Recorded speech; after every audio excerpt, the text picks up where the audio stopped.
Queridos hermanos, bienvenidos y buenas noches desde la Universidad Adventista del Sur en Tennessee, en los Estados Unidos.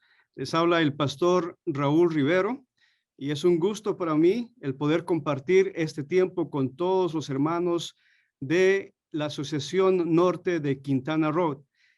Vamos a empezar el día de hoy nuestra certificación de obrero bíblico adventista laico. Y estamos contentos que todos ustedes hayan animadose a poder entrenarse y a prepararse para servirle de una manera mejor a nuestro Señor Jesucristo. Quiero invitar a mi colega, el doctor Eliezer Graterol, quien enseña evangelismo y misiones en nuestra universidad en las clases de teología, y para él es el tiempo y él va a estar entonces en este primer módulo dando el tema que les dije anteriormente, encontrando personas para compartir la palabra de Dios. Pastor Graterol, bienvenido y para ustedes el tiempo. Estoy tan contento de estar con ustedes en esta hora.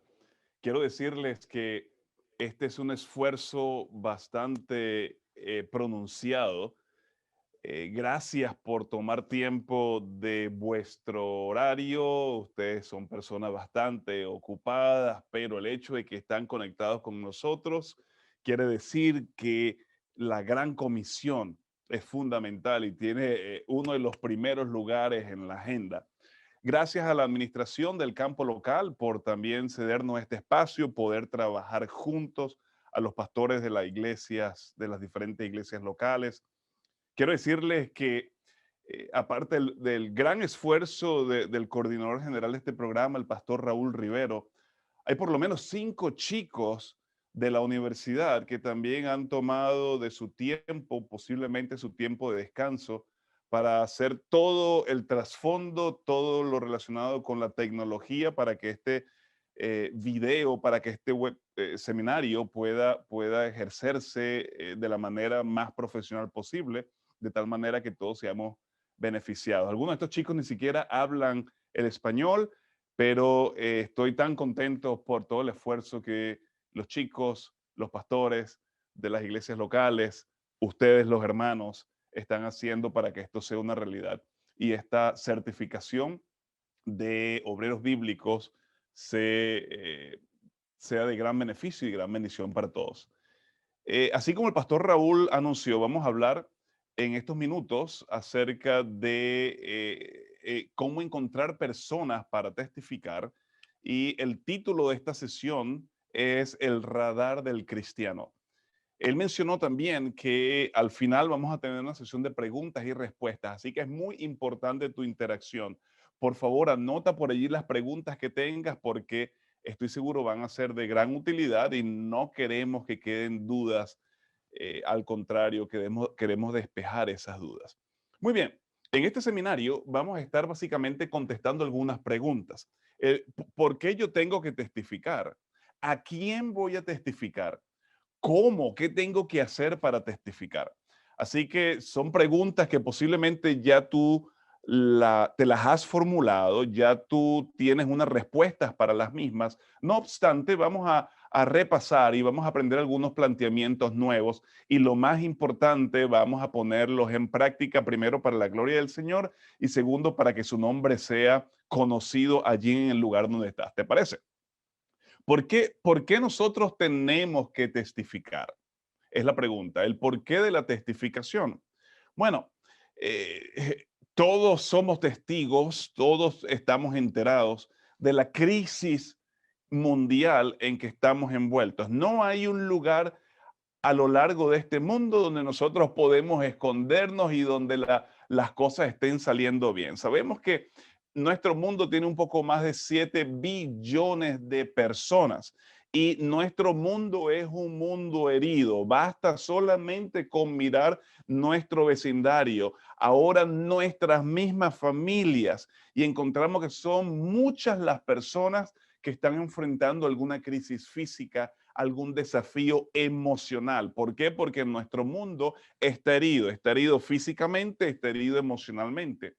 ¿Qué en cuanto al tráfico humano? El tráfico humano ha contribuido también para que nuestro mundo esté envuelto, esté en pedazos. Por ejemplo, ya no hablamos de la esclavitud como en los siglos XIX, en los siglos XVIII. Sin embargo, hay esclavitud moderna. El trabajo, aproximadamente 64 personas están siendo abusadas, esclavizadas en diferentes ramas del trabajo, de la construcción, de la agricultura, entre otras cosas. Por supuesto, está también el tráfico humano sexual y el trabajo forzoso en algunas regiones del mundo.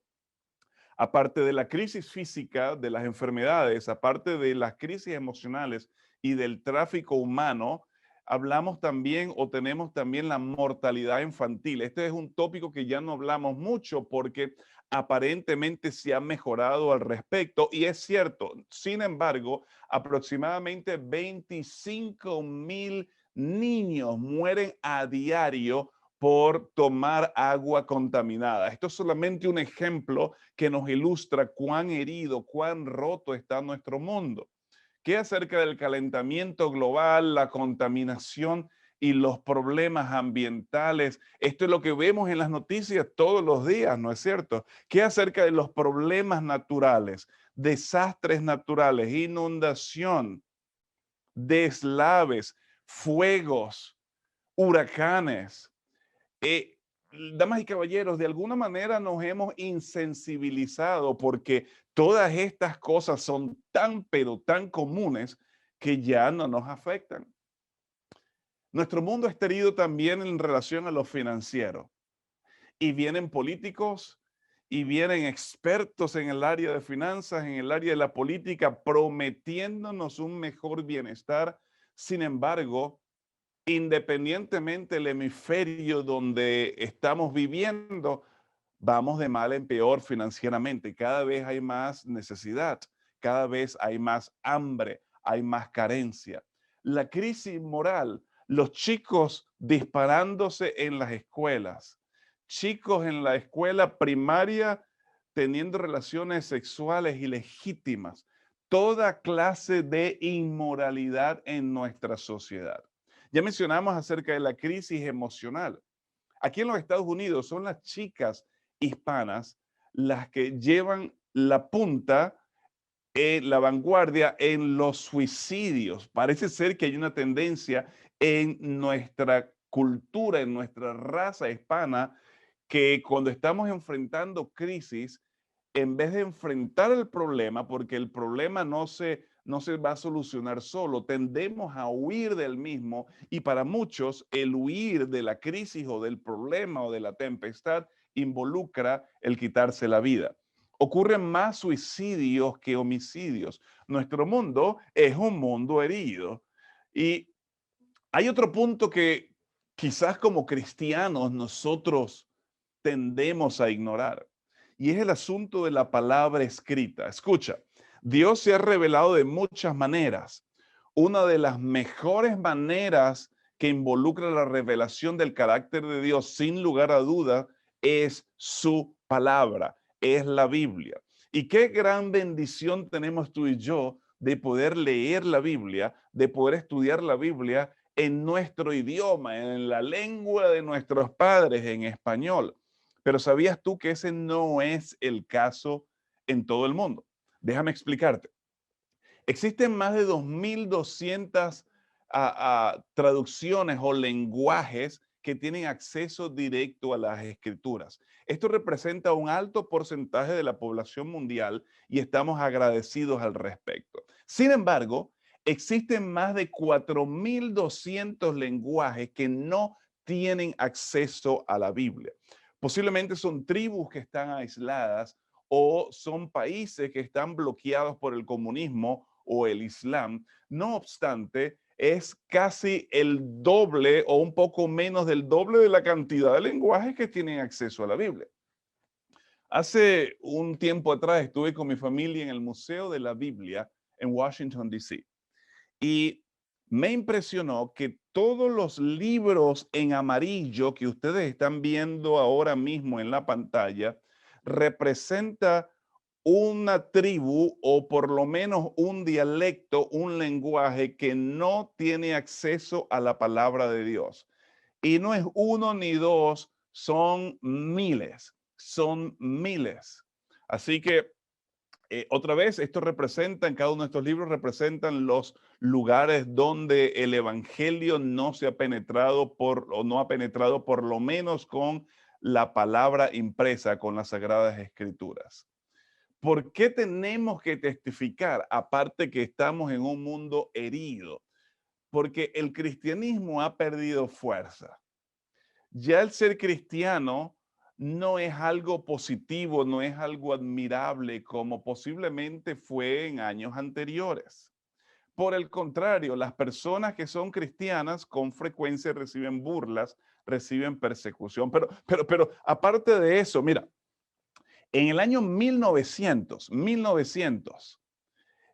aproximadamente el 35% de la población, o para ser más exactos, el 34.5% de la población mundial era cristiana. A mi criterio, un porcentaje decente, aunque debería ser más alto. Pero mira, 100 años más tarde, en el año 2000, ¿cuál crees tú es el porcentaje de los cristianos a nivel mundial? Es 33%. En otras palabras, damas y caballeros, nosotros no estamos cumpliendo con la gran comisión como deberíamos, o por lo menos no estamos avanzando. ¿Cómo es posible que 100 años más tarde el porcentaje que involucra, que describe el número de cristianos a nivel mundial eh, ha decrecido? Ni siquiera se ha mantenido igual, ha decrecido. Por eso tenemos que tomar la palabra de Dios en serio, su gran comisión en serio y comenzar entonces a estar comprometidos para el cumplimiento de la misma. Mientras nosotros como cristianos estamos de brazos cruzados, religiones orientales como el Islam están haciendo proselitismo, están invirtiendo dinero, están invirtiendo tiempo para que el mundo sea contagiado de su cosmovisión, de sus filosofías y por supuesto de sus creencias.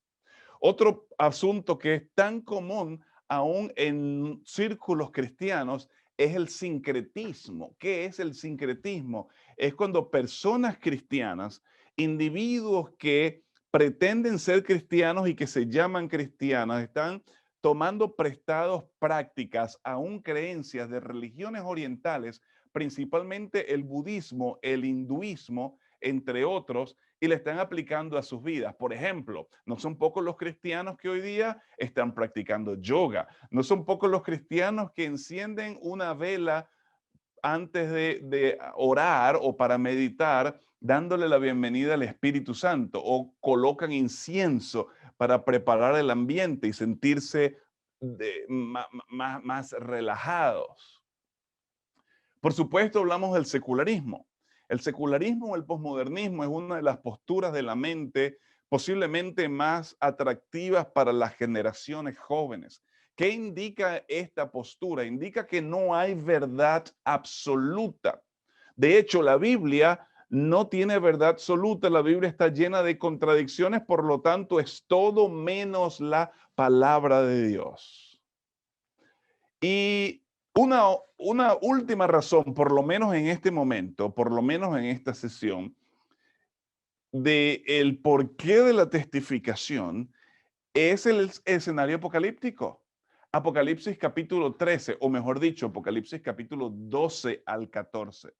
Encontramos el mensaje que un poder mundial va a recibir, o un poder religioso va a recibir poder político y va a gobernar el mundo pisoteando los mandamientos de Dios, pisoteando el evangelio, y todo el mundo, dice Apocalipsis capítulo 13, va a ir en pos de este poder que otra vez va a obligar, va a exigir, porque va a recibir un poder político a todas las naciones a que adoren, no con libertad de conciencia, como siempre ha sido el plan de Dios, sino al antojo personal de este sistema.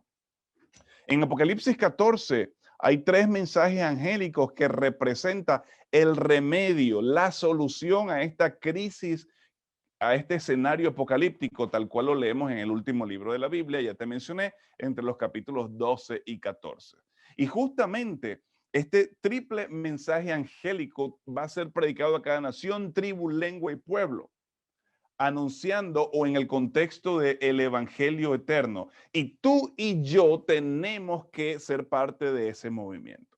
Así que estas son razones por la cual tú y yo no podemos quedarnos de brazos cruzados. Vivimos en un mundo herido en diferentes áreas, en un mundo donde no hay progreso. Al contrario, las cosas cada vez se están degenerando cada vez más. Entendemos que el escenario apocalíptico se está cumpliendo, se está formando en nuestra propia generación. ¿Y qué estamos haciendo nosotros? Otras razones por la cual tú y yo deberíamos estar envueltos en la testificación es lo que dice Jesús en el Evangelio según San Juan, el capítulo 14, versículo 6. ¿Recuerdas este mensaje? El Señor Jesús dijo: yo soy el camino, la verdad y la vida. Nadie viene al Padre sino por mí. Damas y caballeros, este es un mensaje completamente radical. Jesús primero no dijo nadie viene al cielo sino por mí, sino nadie viene al Padre sino por mí. No hay otro camino. Jesús es el camino. Es un planteamiento radical. Al propósito, este es uno de los planteamientos que hace que las personas nos consideren fundamentalistas, nos consideren extra conservadores, nos consideren personas que creemos que solamente nosotros nos vamos a salvar. Pero no es ese el planteamiento. Es que Jesús dio una idea radical, una declaración radical. Fuera de Jesús no hay vida. Fuera de Jesús no hay propósito. Fuera de Jesús no hay sentido ni hay punto de referencia. Nadie viene al Padre sino por mí. Por lo tanto, si tú tienes un familiar, posiblemente tu cónyuge, o tu hija, o tu vecina, o tu mamá, que no ha aceptado a Cristo como su Salvador y como su Señor, por más buena que sea, por más atenta y cariñosa y moral que sea, según este planteamiento, si esta persona no está en el camino, y ojo, el camino no es la iglesia adventista, el camino es Jesús, no va a tener acceso al Padre. Así que esto debería ser una grande motivación para ti y para mí, para estar envueltos en la testificación. Otra razón también más teológica posiblemente o más bíblica, definitivamente la encontramos en la declaración de Jesús allí en el Sermón del Monte. El Señor Jesús en Mateo capítulo 5 dijo: tú eres la sal de la tierra y la luz del mundo. Nota que el Señor no dijo que tenemos la sal o que somos la luz o que tenemos la luz. Él dijo que somos la sal del mundo y somos la luz del mundo. Por lo tanto, damas y caballeros, el Señor nos ha llamado a ti y a mí a traer sabor, a traer sanidad en este mundo herido. El Señor nos ha llamado a nosotros traer la luz a este mundo que está en tinieblas. Así que ya vimos, echamos un vistazo por encimita de por qué tenemos que testificar. Ya hemos respondido esa pregunta. Vivimos en un mundo herido y hoy más que nunca tú y yo como cristianos debemos levantar la luz de Cristo. Escucha, tú eres una misionera. Tú eres un misionero. Tengo entendido que algunos de ustedes están viendo, están envueltos en este seminario en grupos pequeños o en sus casas. Me gustaría que tú, dirigiéndote a la persona que está al lado, le dijeras: eres una misionera o eres un misionero. Vamos, eres un misionero. O manda un texto por allí en el chat o mándale un texto a un amigo o un hermano de la iglesia. Eres un misionero. Eso es lo que somos. Eres un misionero. Posiblemente no has estudiado teología. De hecho, estás ahora en esta certificación para obrero bíblico, pero eres una misionera, eres un misionero. Y escucha, cada misionero tiene un campo misionero. Y no existe tal cosa como un misionero sin un campo misionero. Y tú te estarás preguntando, ok, yo entiendo muy bien el hecho de que soy un misionero o una misionera, pero me es complicado entender cuál es mi campo misionero. ¿Será que tengo que ir a Nepal, a la India o al África para ejecutar mi rol como misionero? Por supuesto que no. Escucha, tu campo misionero posiblemente es el lugar donde tú estás invirtiendo la mayor parte de tu tiempo en la semana. Y una de nuestras desgracias es que hemos establecido una dicotomía, una separación, una ruptura entre lo secular y lo sagrado. Te explico. Lo sagrado es el tiempo que nosotros invertimos en la iglesia. Generalmente va desde el viernes en la noche hasta el sábado en la noche. Si por lo menos antes de la pandemia o aún todavía en la pandemia a través del Zoom, nos conectamos posiblemente el domingo en la noche, los miércoles en la noche para reuniones de oración. Y este es nuestro tiempo sagrado. Oh, pero cuando ya llega el domingo en la mañana o cuando llega el lunes en la mañana, este es nuestro tiempo secular, porque vamos a la oficina, vamos a la jardinería, vamos a la escuela, vamos a la fábrica, vamos al trabajo, vamos a la escuela y ya ese es nuestro tiempo secular. No, no.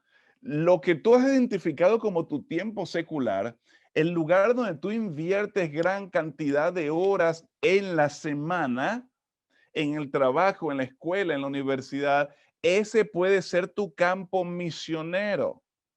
De hecho, pudiera ser el hogar si es que eres una ama de casa.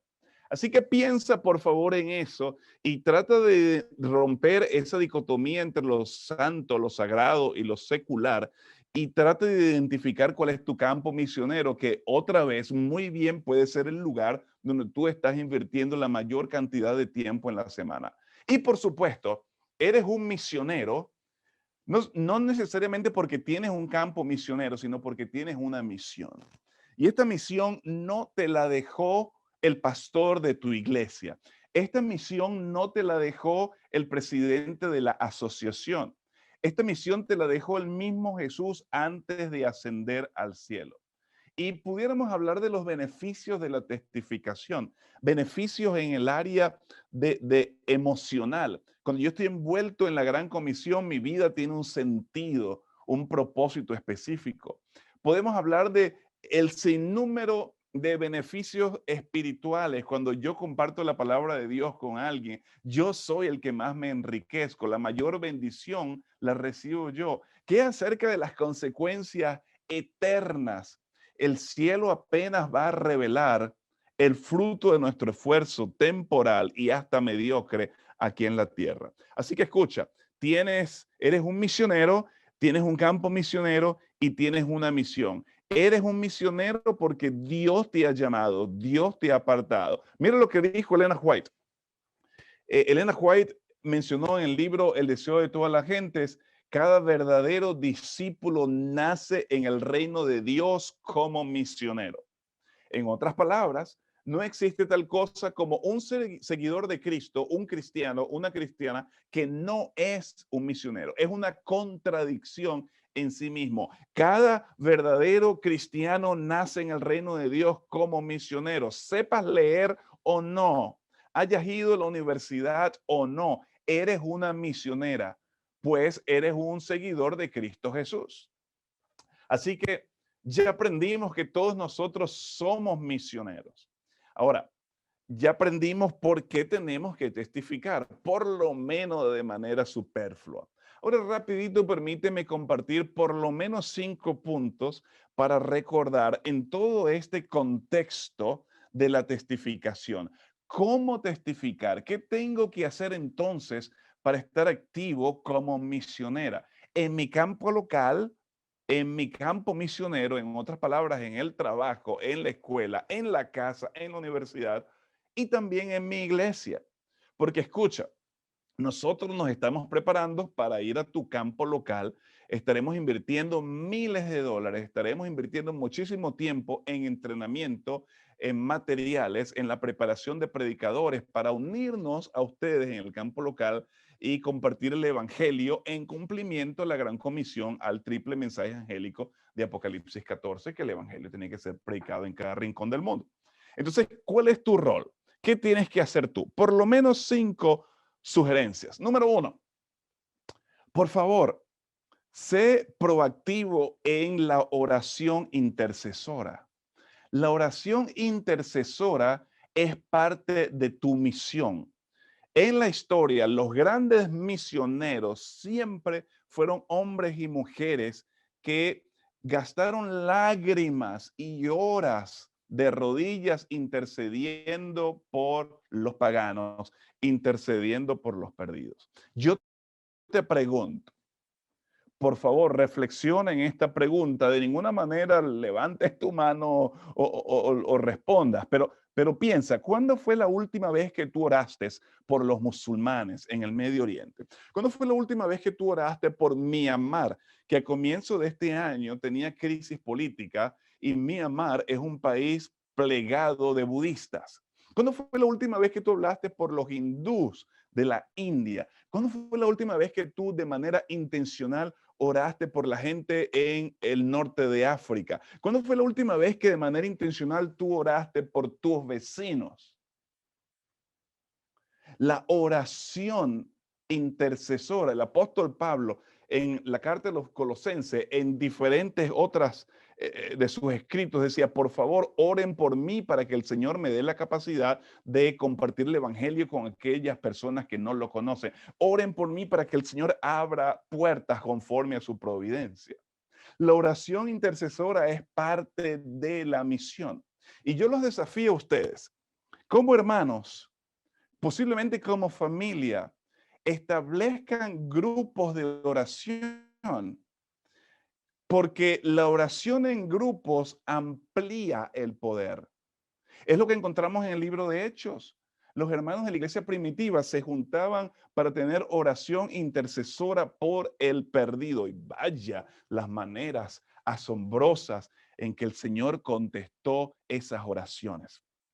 Yo te invito en que en preparación, en víspera a las campañas que van a comenzar de aquí a algunos meses en el lugar donde tú estás, hagas una lista. No esperes mañana, hazlo esta misma noche con tus vecinos, con los miembros de tu familia, con aquellos compañeros de trabajo que no conocen a Jesús y de manera intencional comienza a orar por ellos, por nombre y apellido, noche y día, y tú te darás cuenta de los milagros que hará el Señor. Un famoso escritor cristiano chino, Watchman Nee fue su nombre, estuvo preso por ser fiel a Dios y a los principios bíblicos en la China comunista. Y desde la cárcel, él escribió este libro titulado El Ministerio de la Oración de la Iglesia, donde en la página 14 y 22 él dice algo a mi criterio espectacular. Watchman Nee dice, la cantidad que la iglesia ora será la medida de la cantidad de la manifestación del poder de Dios. En otras palabras, damas y caballeros, hay una proporción de la cantidad de oración intercesora en favor del perdido de la iglesia y la cantidad de la revelación del poder de Dios. Consecuentemente, dice Ni, la iglesia tiene que aprender a orar oraciones y peticiones grandes. La oración de la iglesia es con frecuencia muy pequeña. La iglesia ora solo por problemas ordinarios. Esto no es suficiente. Si ha habido una cita, una declaración que ha impactado mi vida, mi ministerio y mis iglesias, en especial cuando yo estaba activo en el ministerio pastoral, fue justamente esta. La iglesia tiene que aprender a orar peticiones grandes, porque con mucha frecuencia las peticiones de la iglesia, nuestras peticiones son pequeñas y son ordinarias.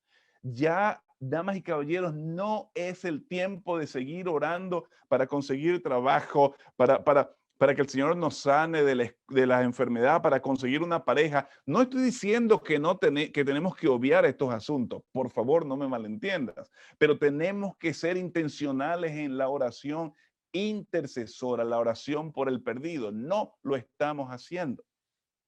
Y hay poder cuando en nuestras congregaciones, de manera formal, de manera informal, nuestros hermanos están orando por el perdido. Mira lo que dice Elena White en el libro Testimonios para la Iglesia, la página 513. Ella dice, comienza a orar por las almas. Comienza a orar para que las almas se acerquen a Cristo. Dejen que un espíritu manso y tranquilo adorne sus vidas y dejen que sus oraciones humildes, insistentes y quebrantadas asciendan a Él, a Dios, pidiendo sabiduría para que ustedes puedan tener éxito en salvar no solo sus almas, sino las almas de los otros. Una sugerencia bastante práctica, ¿no lo crees? Yo no sé cuántos de ustedes han leído la biografía de George Mueller de Bristol. No tengo mucho tiempo para elaborar en esto, pero George Mueller tenía una pasión para alcanzar al perdido, en especial a los huérfanos. Y George Mueller era un hombre de oración y él tenía 5 amigos que eran inconversos. Y él dice que él empezó a orar por estos 5 amigos para que ellos pudieran aceptar el evangelio. Y en un periodo de 15 años, estos 3 amigos, 3 de los 5 aceptaron el evangelio. Posteriormente, George Mueller dijo lo siguiente, los siguientes 2 amigos que quedaban. Él dijo, he orado por 2 hombres por nombre por los últimos 35 años. Esté en tierra o mar, enfermo o con salud, los he recordado ante Dios por sus nombres. Continuaré orando por ellos todos los días hasta que sean salvos o hasta que mueran. Y la historia nos dice que 3 años antes de la muerte de George Mueller, el amigo número 4 aceptó a Cristo como Salvador y Señor. Y faltaba uno, el más reacio, el más duro, que hasta se consideraba ateo. ¿Sabes cuándo este 5º caballero aceptó a Cristo como su Salvador? En el mismo funeral de su amigo, de George Mueller. Así que hay poder en la oración intercesora. Es parte de tu rol como misionero. Número 2, te dijo que eran 5, vamos rapidito. Número 2, el entendimiento de la iglesia. La iglesia no es un club. La iglesia no es una institución para complacer nuestros gustos y nuestros caprichos. Se nos va el tiempo discutiendo acerca de la música, discutiendo acerca de la vestimenta, discutiendo tantas cosas. Si los jóvenes tienen que ir al cine o no, si tocar la cajita es malo o no. Se nos va el tiempo y estamos pasando por alto que nuestro mundo está herido, se está cayendo a pedazos y todavía nosotros envueltos en discusiones teológicas que muchas veces están completamente fuera de lugar. Escucha, el planteamiento o la definición de iglesia que encontramos en el Espíritu de Profecía, lo has leído antes, estoy seguro, en la misma introducción del libro Hechos de los Apóstoles. La iglesia es el medio señalado por Dios para la salvación de los hombres. Fue organizada para servir y su misión es la de anunciar el evangelio al mundo. La única misión, el único propósito de la iglesia no es cantar los himnos que a ti te gustan, ni que la gente se vista como a ti te gusta vestirte, es anunciar el evangelio a un mundo quebrantado. Desde el principio fue el plan de Dios que su iglesia reflejase al mundo su plenitud, su suficiencia, la cual está dado en el contexto del amor y del carácter de Cristo.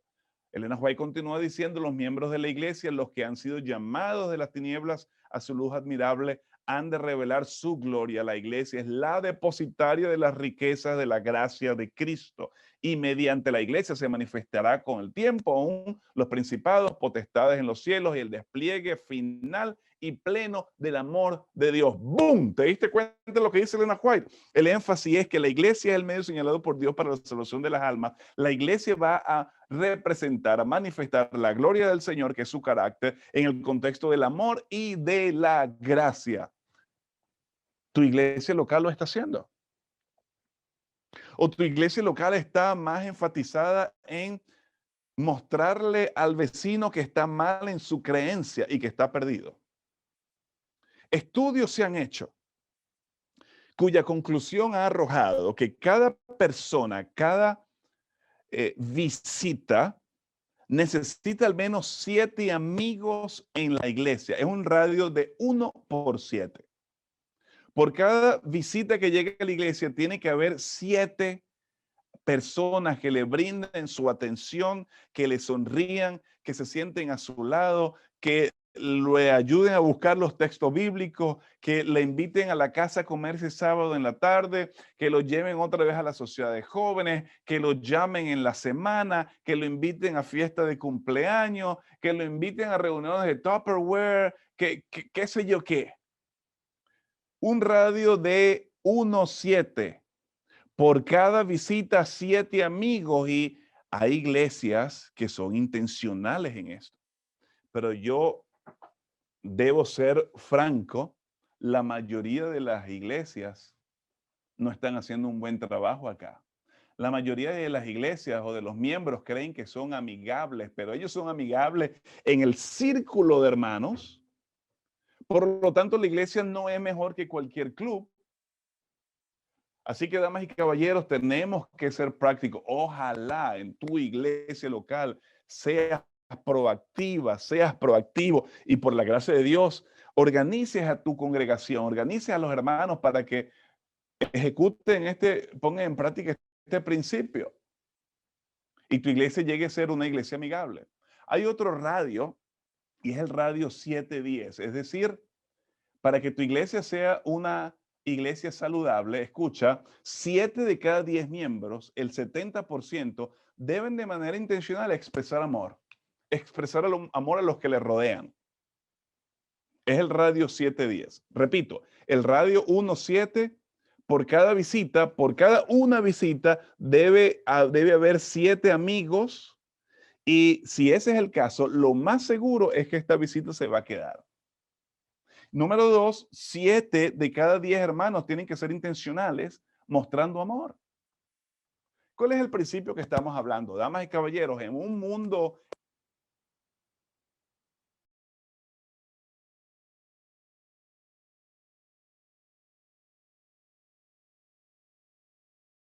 muy bien, entonces vamos a retomar nuestra discusión. Hemos estado teniendo algunos asuntos técnicos, pero seguimos. Mencionamos que cada misionero tiene que estar envuelto en la oración intercesora. Número 2, mencionamos que tenemos que entender que la iglesia debe ser un refugio para las personas y tenemos que estar esperando a las visitas. Tiene un sentido de urgencia, está interesado en la gente. Por favor, ora al Señor pidiéndole pasión por el perdido, porque el tesoro más grande que tiene el cielo son las personas.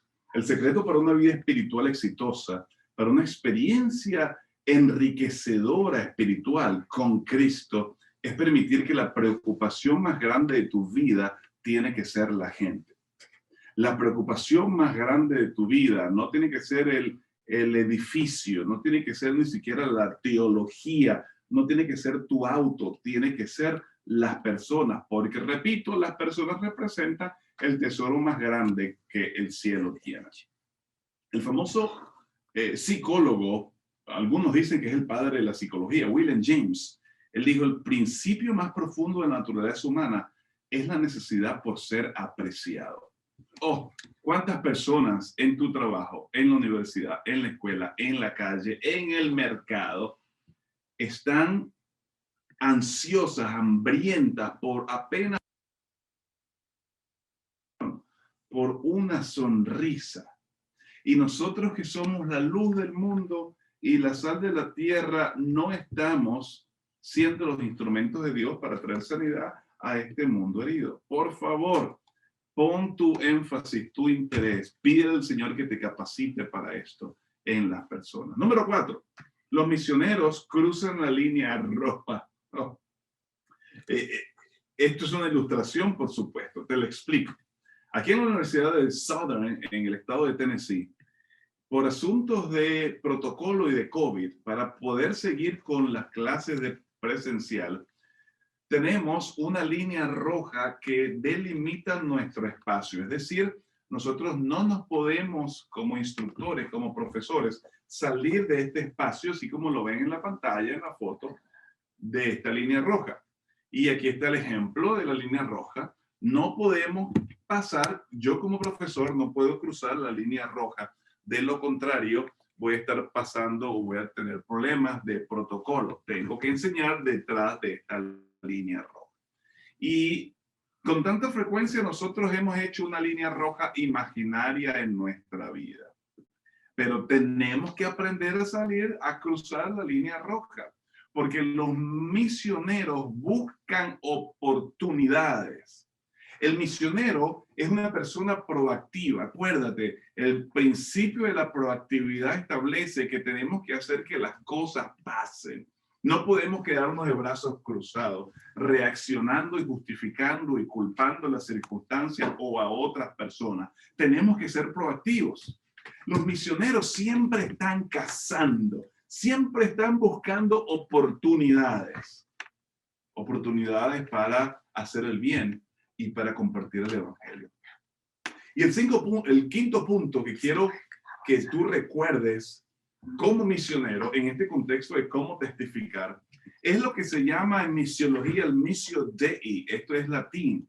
Dios está activo. Esta misión, como te mencioné, no es de la asociación, ni del pastor, ni de la iglesia local. Es la misión de Dios.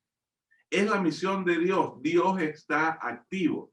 Uno de los textos que también tuvo una influencia positiva en mi vida, en mi ministerio, es el Evangelio según San Juan, capítulo 5, versículo 17, las palabras de Jesús. Él dijo, mi Padre trabaja y yo trabajo. Damas y caballeros, Dios está activo. Dios está trabajando. Tú y yo somos meramente instrumentos en sus manos.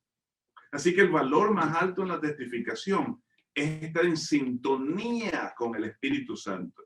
¿Cómo es que dice Elena Juan en aquella famosa cita del Camino a Cristo? Conságrate a Dios todas las mañanas, haz de ello tu primer trabajo, sea tu oración, Señor, guíame hoy conforme a tu providencia.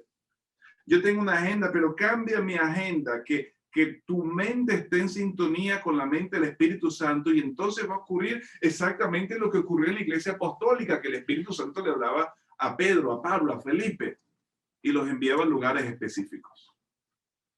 El Espíritu te impresionará a servir, el Espíritu te impresionará a amar, te impresionará a escuchar las necesidades de aquellos que están lejos de Dios. Mi trabajo no es idear maneras para que el Espíritu acepte a Jesús. Mi trabajo es ser el instrumento del Espíritu Santo. Por lo tanto, yo debo medir la temperatura espiritual de las personas que están a mi alrededor. Ese es mi trabajo. Medir la temperatura o el pulso espiritual del individuo. Si este hombre, si mi vecino, si mi compañero de trabajo está ardiendo porque quiere saber más del Señor, yo tengo que estar allí y yo tengo que testificar y yo tengo que compartir el mensaje bíblico con él o con ella. Si por el contrario yo me doy cuenta que mi vecina o mi vecino está frío porque está más inmerso en las cosas de este mundo, yo no puedo necesariamente compartir las verdades bíblicas porque hay un principio que dice que las cosas espirituales se disciernen espiritualmente. Esta persona no está lista.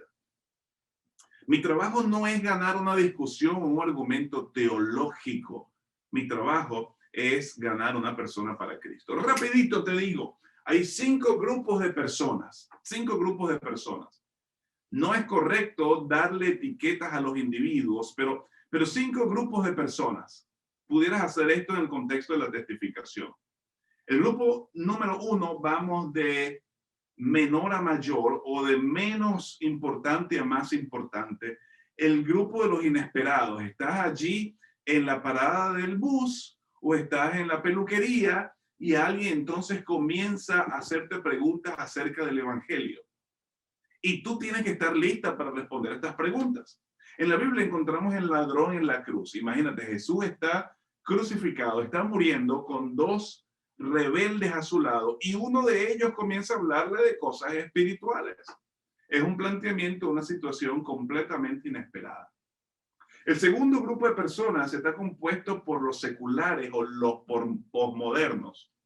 Y un gran ejemplo bíblico, me atrevo a decir, fue Natanael, cuando le dijo a su amigo Felipe, de Nazaret puede salir algo bueno. Yo necesito las evidencias, y eso es justamente lo que demanda el secular y el posmoderno.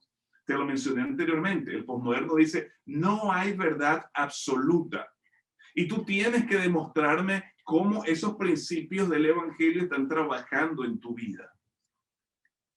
Y al propósito, aquí es una gran motivación para que tú y yo vengamos a ser hacedores de la palabra y no meramente oidores. Tenemos que dejarle saber a nuestro vecino secular y posmoderno que el evangelio tiene una influencia positiva en nuestras finanzas, en nuestra salud, en nuestro matrimonio, en la relación como padres, como vecinos, que tenemos significado en la vida y propósito.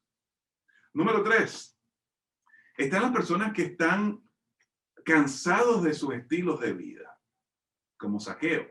Zaqueo lo tenía todo, pero estaba vacío, estaba cansado de su estilo de vida. Y tarde o temprano estas personas van a estar buscando lo trascendente, lo divino, lo espiritual, y tú tienes que estar allí para responder a sus preguntas. Está el famoso filósofo británico G.K. Chesterton, dijo, una vida sin sentido no ocurre por estar cansados del dolor, una vida sin sentido ocurre por estar cansados del placer. Y tú lo sabes muy bien porque posiblemente tú estuviste en este grupo. El alcohol, el sexo ilegítimo, los placeres del mundo no llenan, no satisfacen, por el contrario, nos sentimos más miserables. El grupo número 4, aquellos que han sido afligidos por el dolor, posiblemente este secular, o el ateo, o el agnóstico que te ha dicho, yo no quiero que me hables nada de religión, tarde o temprano va a pasar por un divorcio, por una separación, por un diagnóstico, por una mudanza, que lo va a hacer más vulnerable. Y ahora esta persona va a estar lista para hacer preguntas espirituales y, ¿por qué no?, para escuchar el evangelio. Hay varios ejemplos bíblicos de personas que tenían sus vidas hasta que enfermaron posiblemente y entonces buscaron sanidad. Tienes que estar allí como la luz del mundo. Y por último, encontramos a aquellos que están buscando a Dios, como Nicodemo, como Cornelio, como el etíope. Este, damas y caballeros, es el grupo donde tú tienes que enfatizarte, el grupo donde tú tienes que armar tu arsenal para compartir el evangelio con ellos. Elena White dice que son muchos los que están en esta categoría, son muchos los que están esperando, dice en el deseo de toda la gente, página 115, que tú allí en la comunidad, en la casa misma, en el vecindario, vayas a compartirle el evangelio. Son muchos los Cornelios, son muchos los Nicodemos, los que están buscando a Dios, los que tienen tantas preguntas, y tú y yo tenemos la respuesta. Así que, por favor, recuerda que no tienes que estar envuelto en confrontaciones, no tienes que estar envuelto en discusiones teológicas. Acuérdate de las 3 A's. Acepta a las personas como son, acuerda con ellas en la mayor, dentro de tus posibilidades, lo mayor que puedas, y apruébalas también lo mayor que puedas. Déjales ver que el amor de Dios está en ti, que tú estás interesado en ellos, como lo dice Elena White en el libro El Evangelismo, que ellos perciban el amor de Cristo en ti. No dudes en el poder de Dios, aunque tengas que retirarte porque esta persona no está lista para escuchar el evangelio. Y acuérdate que tu objetivo es sencillamente hablar cuando el Espíritu te indique que hables, callar cuando el Espíritu te diga que tienes que callar, porque corres el riesgo de hablar más de la cuenta y ser su instrumento. Estarás envuelto en la empresa más grande jamás establecida, la de la ganancia de las almas. Y es mi deseo, es nuestro deseo desde el Instituto de Misiones de aquí de la Universidad de Southern, que vengas a ser un poderoso instrumento en las manos del Señor. Muchísimas gracias por tu atención, que Dios te bendiga. Y ahora yo le voy a pasar al pastor Raúl Rivero para que dirija la sesión de preguntas y respuestas. Muy bien, doctor Graterol, gracias por el tema y queridos hermanos también disculpen el percance del audio y después del video. Con ayuda de Dios vamos a ir ajustando estos detalles para la siguiente semana, pero hemos aprendido bastante, espero, de este primer módulo y ahora, pastor, quisiéramos compartir con ustedes algunas de las preguntas que nuestros hermanos han enviado en la sección de preguntas y respuestas y vamos a tratar de escoger algunas para tener unos minutos para poder hablar y responder estas preguntas. La primera pregunta, doctor, respecto al comentario que usted hacía del porcentaje de personas del siglo XIX al siglo XX, que creo que era cerca del 35% y ahora es el 33%. ¿Por qué? La pregunta dice, ¿por qué no hemos avanzado en el porcentaje en estos 100 años? ¿Por qué se salen de la iglesia o se afanan más en trabajar, me imagino, de los miembros de la iglesia? ¿Qué es lo que pasa que el cristianismo pareciera que podríamos estar aumentando, pero más bien estamos rebajando? ¿A qué atribuye eso? Muchos, una gran pregunta, hay muchos fenómenos. Antes, el cristianismo era una cultura occidental. En otras palabras, la mayor parte de los países o de las civilizaciones cristianas eran de Occidente. Estamos hablando de países como Francia, países como el Reino Unido, países como los Estados Unidos. Así que el cristianismo era sinónimo con la cultura occidental. Nota, la mayoría de los misioneros en todas partes del mundo, aún en nuestra propia denominación, venían de Europa, pero principalmente de los Estados Unidos, es decir, de Occidente. En estos días, se ha notado, en los últimos años, se ha notado un cambio notable de el epicentro del cristianismo a nivel mundial. Se ha movido de Occidente a el sur, principalmente sus raíces. Ahora en África, otra vez el cristianismo está floreciendo. En Asia el cristianismo está floreciendo. En Sudamérica el cristianismo está, o Latinoamérica, el cristianismo está floreciendo. Mientras que en el occidente, Europa principalmente, y los Estados Unidos, está declinando y está muriendo. Me estoy refiriendo al cristianismo de manera general, ¿no? ¿Y por qué está ocurriendo eso? Hay factores sociológicos envueltos, pero yo mencioné también algunos factores en la introducción de esta sesión. Estamos hablando de la influencia del secularismo. Países como Holanda,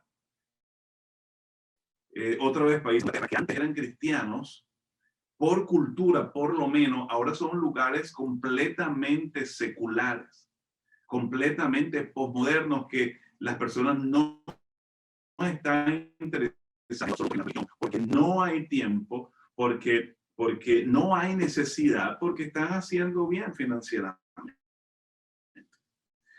Otro factor es la influencia de las religiones orientales, es lo que yo catalogaba como el cristianismo, como el sincretismo. Personas de otros países se han movido a nuestros países. Esto lo vemos más en los Estados Unidos y lo vemos también con mucha frecuencia en sus países, su religión. Por eso hay tanto crecimiento en el Islam en Europa, por eso hay tanto crecimiento en Estados Unidos del budismo, mientras que los cristianos seguimos de brazos cruzados. A propósito, el Islam, la pareja musulmana en Europa, tiene 5 o 7 hijos. Una típica pareja alemana, por ejemplo, tiene 2. Así que el Islam está creciendo también por asuntos de rasgo biológico, por reproducción, por proseltismo. Y posiblemente otra de las razones por las cuales nosotros no estamos teniendo un impacto como deberíamos tener en el mundo, y prácticamente el mismo que hace más de 100 años atrás, es nuestra tibieza espiritual, capítulo 3 del Señor, el mensaje de la Odisea. Estamos tibios. Necesitamos los aguaceros del Espíritu Santo.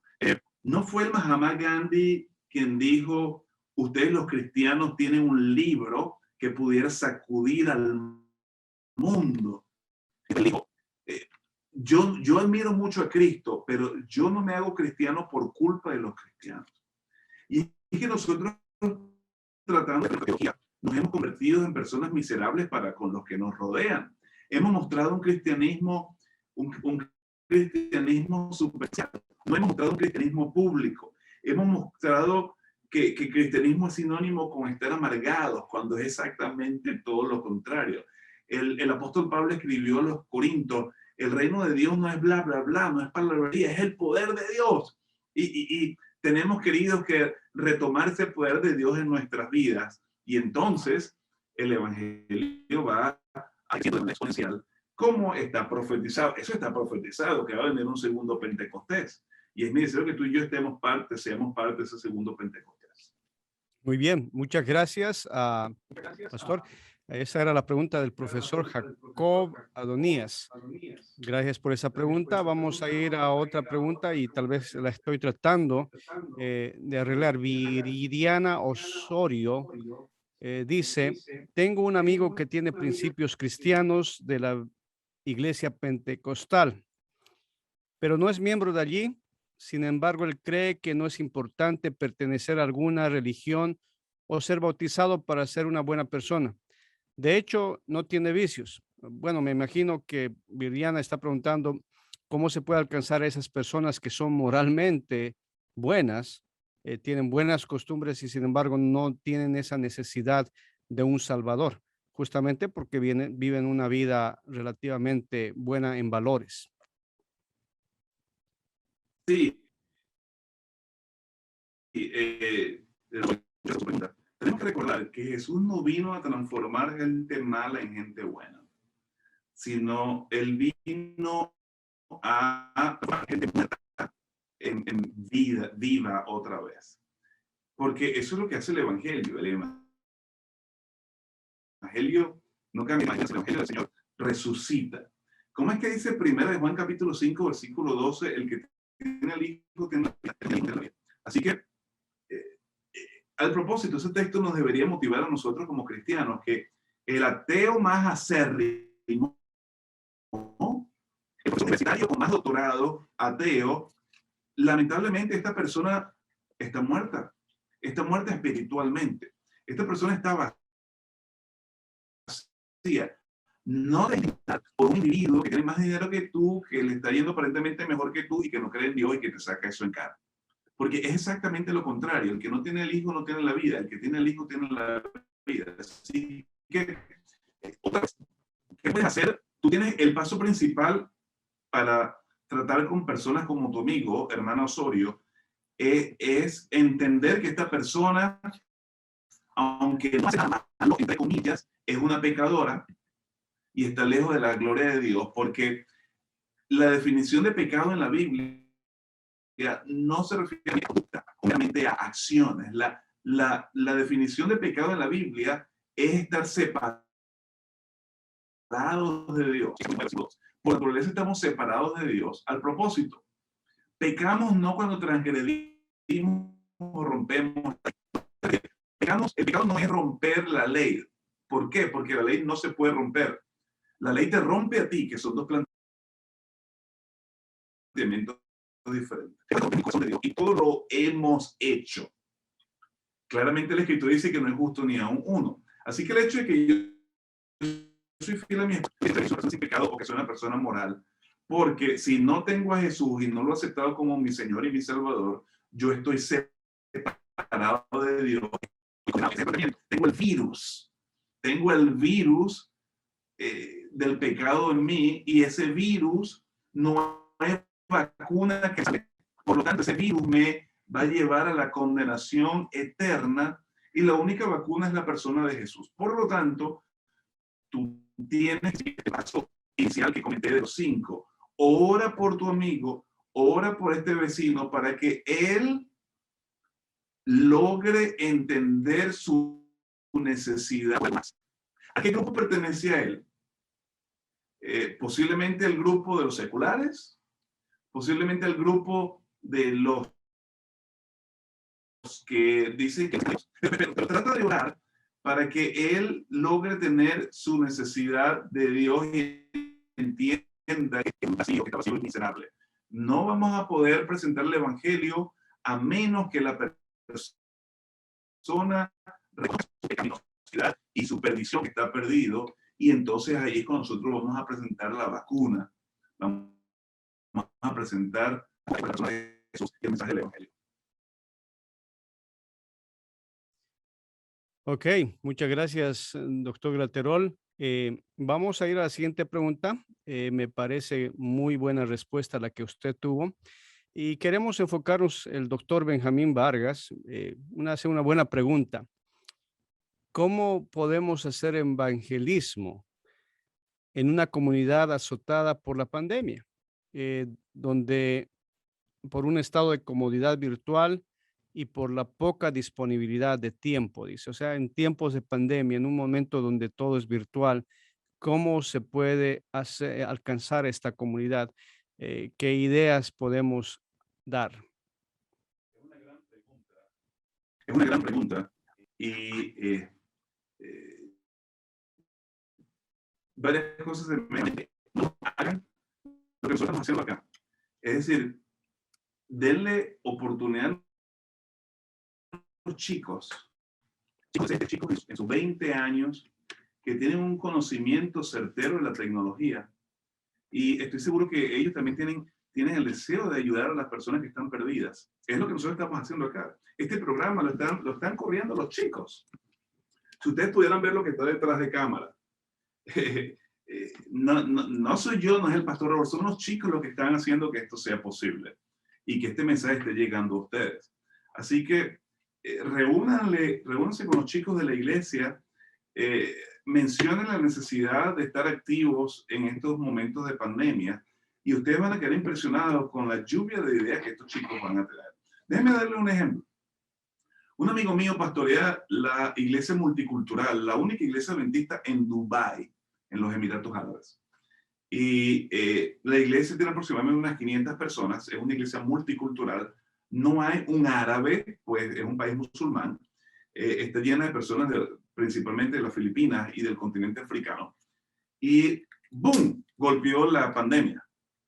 Ellos tenían, como te mencioné, un promedio de unas 500 personas que visitaban la iglesia cada sábado. Después de la pandemia, ellos decidieron estructurarse de manera virtual y salir en la página Facebook, en YouTube, abrir una página en el Internet. Hay aproximadamente unas 12,000 a 15,000 personas semanalmente que cliquean y escuchan las actividades, los sermones en esta congregación. De 500 que iban todos los días a 15,000. Y mi amigo me decía, es muy probable que de ese número varios musulmanes están escuchando la palabra del Señor. Así que lo que el enemigo ha usado para neutralizar el evangelio, para desanimarnos como es la pandemia, nosotros tenemos como buenos misioneros que buscar oportunidades. Y otra oportunidad es, bueno, asegúrate de identificar a personas que están contagiadas o que están en cuarentena y escríbeles una cartita. Por supuesto no los vas a visitar, pero escríbeles una cartita diciéndole que estás orando por ellos, dándole algún mensaje bíblico, algún salmo. ¿Por qué no organizar para dejarle en la puerta una cesta con frutas, una cesta de comida, en nombre de Jesús, en nombre de tu vecino, o en nombre de tus amigos los adventistas? Es decir, hay un sinfín de maneras que podemos utilizar de acuerdo al contexto, al lugar donde vives, a las situaciones, para poder servir. Otra vez, una de los mayores problemas del COVID no ha sido tanto el dolor del cuerpo, los síntomas físicos, sino los síntomas emocionales. El hecho de que estamos solos, el hecho de que ya no puedo tocar a nadie, no puedo abrazar. Bueno, tenemos que tomar ventaja de eso. Haz un video y mándaselo a tu amigo que está en cuarentena.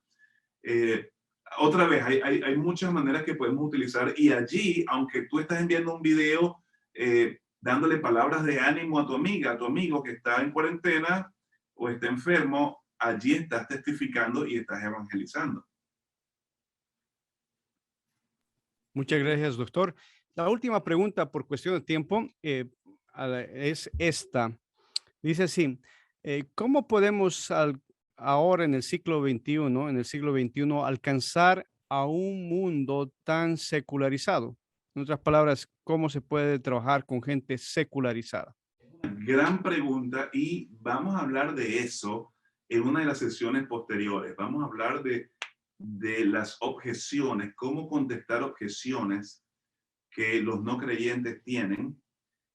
Y yo me voy a enfocar principalmente en los seculares, pero es una gran pregunta, y aunque podamos tener varias estrategias, te digo, no hay manera, por lo menos ese es mi planteamiento, y perdóname si estás en desacuerdo conmigo, no hay manera en este siglo XXI que esté tan cerrado a las cosas espirituales. No hay manera, es virtualmente imposible alcanzar esta generación a menos que el Espíritu Santo se haya derramado, lo que en nuestro vocabulario adventista nosotros llamamos la lluvia tardía o aún el fuerte pregón. Otra vez, está profetizado en el libro de Joel, en el libro de Hechos, en los escritos de Elena White, de que viene un segundo Pentecostés, y este segundo Pentecostés va a ser más abarcante y con mayores resultados que el primero. Cuando el apóstol Pedro predicó un sermón, él siendo pescador, sin ningún tipo de educación ni entrenamiento teológico, tiene un sermón y por lo menos 3,000 personas aceptaron el evangelio y ¡boom! Ocurrieron tantos milagros a partir del capítulo 2 hasta el último capítulo 28 en el libro de los Hechos. ¿Por qué? Porque el Espíritu Santo estaba guiando cada paso de la iglesia primitiva. Haz un estudio del libro de Hechos y te vas a dar cuenta que el Espíritu Santo, la frase el Espíritu Santo, ¿cuántas veces se repite en el libro de Hechos, principalmente a partir del capítulo 2? Muchas veces, muchas veces. De hecho, yo siempre digo que el libro de Hechos tiene el nombre equivocado. No debería ser Hechos de los Apóstoles, sino los Hechos del Espíritu Santo. El Espíritu Santo es quien estaba detrás de la gente, de los hermanos de la iglesia primitiva. Y damas y caballeros, el mensaje es claro, la profecía es clara.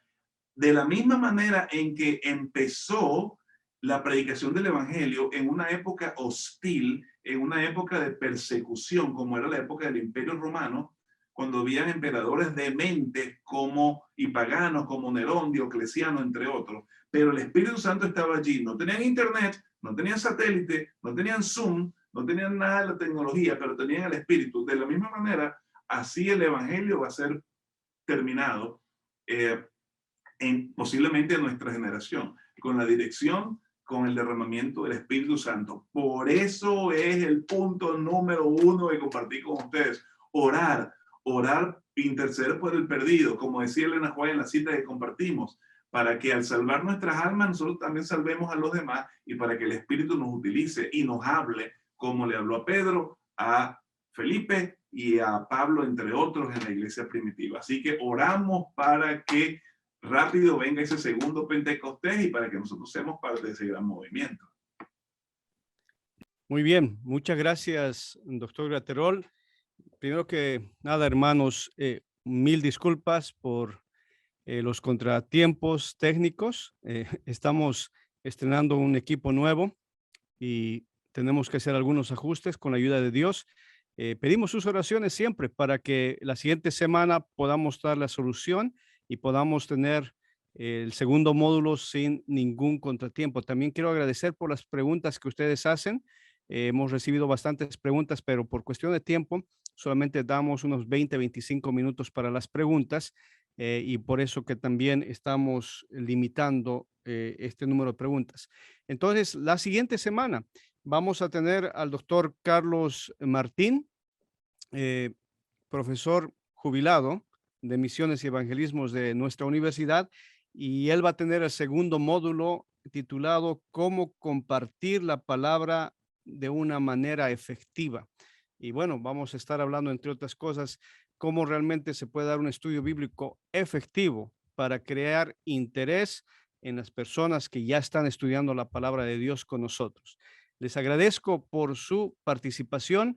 Gracias a todos los hermanos, a las iglesias, las fotos que nos han enviado. La siguiente semana, con la ayuda de Dios, vamos a estar compartiendo esas fotos con todos ustedes al comienzo, y con la bendición de Dios nos vemos el siguiente domingo a las 7 de la noche, horario de Cancún. Vamos a despedirnos con una oración y vamos a hacerlo para que el Señor nos bendiga esta semana con nuestro Padre Celestial. Pastor Graterol, muchas gracias nuevamente por estar con nosotros, y ahora sí vamos a orar todos juntos para despedirnos. Inclinamos los rostros para orar. Señor y Padre nuestro, te damos gracias por el privilegio que tenemos de poder compartir estas enseñanzas, este entrenamiento con todos nuestros hermanos de la Asociación Norte de Quintana Roo. Te damos gracias porque por la fe podemos conectarnos con un propósito, Señor, el de poder seguir proclamando tu evangelio. Señor, te pedimos por sabiduría, te pedimos para que tú allanes el camino, para que lo que estamos haciendo acá sea bendecido por ti, y para que el enemigo no ponga ningún obstáculo para poder trabajar, Señor. Y Señor, empezamos una nueva semana, todos para trabajar, y gracias por nuestros laicos que sacan este tiempo y que van a continuar haciendo la siguiente semana.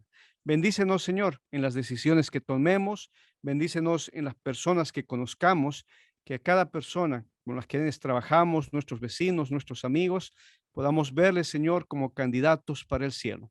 Gracias por escucharnos y por amarnos. En el nombre maravilloso de Cristo Jesús. Amén. Muy bien, hermanos, nos vemos con la ayuda de Dios la siguiente semana. Soy el pastor Raúl Rivero. Saludos a todos ustedes, y el siguiente domingo a las 7 de la noche, con la ayuda de Dios, nos volveremos a ver. Saludos.